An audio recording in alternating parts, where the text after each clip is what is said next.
속담 한국어 두 번째 시간입니다. 오늘도 5가지 속담에 대해서 공부해 보도록 하겠습니다. 네, 6번째 속담은요. 간에 붙었다, 쓸개에 붙었다 한다 라는 속담인데요. 자, 그림 보시면 여러분들 간과 쓸개는 신체 내부에 있는 장기 중에서요. 자, 여기 빨간 부분, 이 간이고요. 여기 간 옆에 붙어 있는 이 부분을 쓸개라고 합니다. 그래서 자기에게 조금이라도 이익이 되면 이 편에 붙었다, 간에 붙었다, 그리고 다른 편에 붙었다 한다라는 의미로 사용합니다. 자, 이어서 보시면 자, 이 그림 보시면 어때요? 두 사람이 아마도 같은 팀인 것 같습니다. 자, 그런데 왼쪽에 있는 여자가 이번에는 다른 사람과 팀을 만들었네요. 자, 그래서 이 여자가 생각했을 때 자신에게 조금이라도 이익이 된다고 생각을 해서 이번에는 이 여자한테 붙은 거예요. 그래서 예전에는 이 편에 붙었다. 이번에는 저 편에 붙었다 하는 경우에 간에 붙었다, 쓸개에 붙었다 한다 라고 이야기합니다. 그래서 이러한 사람을 보면 조금 얌체 같다라고도 이야기할 수 있겠네요. 7번 속담 보겠습니다. 같은 값이면 다홍치마. 다홍치마는 어떤 치마인지 아세요? 네. 그림 보시면 오른쪽에 있는 치마 다홍치마라고 합니다. 짙고 산뜻한 붉은 빛깔이 있는 치마를 다홍치마라고 얘기했는데요. 그래서 같은 가격이라면 좀 단순한 것보다는 좀 예쁜 것을 선택한다라는 의미가 있습니다. 이 속담은 어떻게 사용할 수 있을까요? 자, 여기 그림 밑에 글 한번 읽어보겠습니다. 소비자들, 가성비 더 따진다. 가성비라는 단어는 어떤 의미죠? 가격 대비 성능입니다. 그래서 가격이 비슷하다면 기능이 좋은 것을 선택하겠죠. 그리고 그림도 보시면 도시락이 아마 가격이 비슷해요. 그랬을 때 더 맛있어 보이는 거, 좀 더 보기 좋은 예쁜 것을 선택한다라는 의미로 같은 값이면 다홍치마라는 속담을 사용합니다. 8번째 속담입니다. 개구리 올챙이적 생각 못한다. 그림 보시면 얘가 개구리죠. 그리고 개구리가 어렸을 때 올챙이라고 부르죠. 그래서 개구리 올챙이적 생각 못한다. 적은 때를 얘기하고요. 그래서 개구리가 성장하고 나서 자신의 과거의 모습, 어렸을 때를 생각을 못한다라는 의미고요. 밑에 문장 보시면 어려웠던 때를 생각하지 않고 처음부터 그랬던 것처럼 잘난 척한다라는 의미로 되어 있는데요. 그래서 어때요? 본인도 어렸을 때 처음에는 잘 못했을 거예요.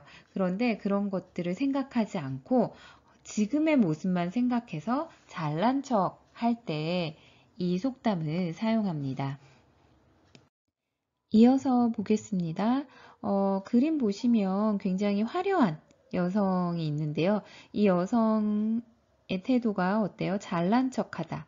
거만하다, 도도하다라는 표현은 잘난 척하고 다른 사람을 무시하는 행동을 할 때 거만하다, 도도하다라고 표현합니다. 그런데 이 화려한 여성을 보는 사람이 뭐라고 얘기해요? 아, 옛날에는 저렇지는 않았는데, 옛날에는 저렇게 잘난 척하지도, 뭐 거만하지도 도도하지도 않았는데 그런 의미인데요. 그래서 이 여자도 처음부터 이렇게 뭐 부자거나 성공하지는 않았을 것 같아요. 처음에 어려웠던 때를 생각하지 않고, 그런데 과거는 잊어버리고, 처음부터 그랬던 것처럼 잘난 척할 때 이 속담을 사용합니다. 그래서 이 속담은 조금 겸손하라 라는 교훈도 주는 것 같습니다. 9번째 속담은요. 개똥도 약에 쓰려면 없다. 자, 그래서 개똥은 정말 말 그대로 개똥을 의미하고요. 약에 쓰려면, 자, 쓰다는 여러분들 사용하다라는 의미도 있죠. 자, 그래서 개똥을 약으로 사용하려고 하는데, 그래서 지금 이 두 사람이 길에 있는 개똥을 찾고 있어요. 그런데 보이지 않을 때. 자, 그래서 아무리 보잘것없고 중요하지 않고 사소한 것, 이렇게 흔하게 보이는 개똥도 정작 쓰려고 찾으면 구하기가 어렵다라는 의미입니다.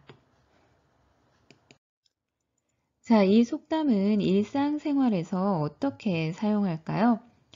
평소에는 흔하던 것도 막상 쓰려고 구하면 없다라는 의미라고 이야기했는데요. 자, 여기 한번 대화 읽어보겠습니다. 누나, 민수 못 봤어?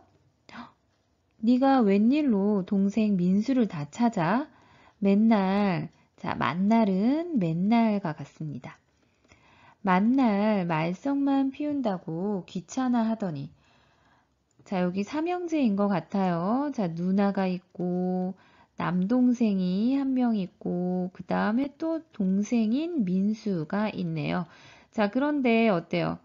남동생이 항상 이 민수를 귀찮아 했어요. 그치? 그런데 마지막 문장 읽어보겠습니다. 엄마가 심부름 시켰단 말이야. 민수 못 찾으면 내가 가야 하는데. 내가 바쁠 때는 옆에서 귀찮게 하더니 이럴 때는 꼭 없어요. 자, 그래서 이 남동생은 민수가 귀찮아요. 그쵸? 그런데 심부름 가야 할 때. 그쵸? 그래서 그때 민수를 찾았더니 민수가 보이지 않는 거예요. 그래서 이러한 상황에 개똥도 약에 쓰려니 없네요. 이렇게 사용할 수 있습니다.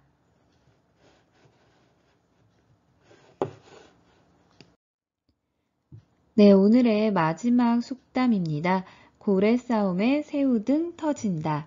자, 그림 보시면, 자, 얘가 고래고요. 그리고 여기에 있는 게 새우죠. 그래서 문장 그대로 보시면 고래가 싸우고 있어요. 그런데 고래 싸움에 여기 새우등, 등은 여기를 얘기하죠. 새우등이 터진다. 자, 이 의미는 고래들의 싸움에 작고 약한 새우가 피해를 입는다라는 의미가 있습니다. 자, 그래서 이 속담은 어떻게 사용될까요? 자, 강한 자들끼리 싸우는 통에, 자, 뭐뭐 하는 통에는 이유를 얘기하고요. 뭐뭐 하는 바람에랑 비슷한 표현입니다. 강한 자들끼리 싸우는 바람에 아무 상관도 없는, 관련이 없는 약한 자가 중간에 끼어 피해를 입는다라고 되어 있는데요. 예를 들어서, 엄마랑, 자, 아빠가 싸워요. 그쵸? 강한 자들이 싸우는 통에 아무 상관도 없는 내가, 나는 엄마랑 아빠보다는 더 약한 존재죠. 중간에 끼어서 피해를 입는다. 예를 들어서 어떤 피해를 입을까요? 엄마 아빠가 싸워서 기분이 안 좋아요. 그래서 내가 오늘 용돈 받는데 용돈을 못 받았어. 그래서 피해를 입는 거겠죠. 아니면 엄마 아빠가 싸워서 괜히 나한테 화풀이를 한다거나 그럴 때 사용할 수 있고요. 아니면 대기업이에요. 대기업과 또 다른 대기업이 싸우는 경쟁을 하는 통에 작은 뭐 중소기업이라든가 그쵸? 그런 소상공인들이 뭐 피해를 입는 경우도 있고요. 아니면 강한 나라랑 뭐 또 강대국 이렇게 이야기하겠죠. 강한 나라가 서로 이렇게 싸울 때 조금 작은 나라가 중간에 아무 관련이 없는데 피해를 입는다. 이런 때 사용합니다. 네, 오늘 배운 5가지 속담입니다. 다시 한번 읽어보시고요. 각 속담의 의미와 일상생활에서 어떻게 사용되는지 꼭 확인하시기 바랍니다. 자, 오늘도 여러분들 수고 많이 하셨습니다.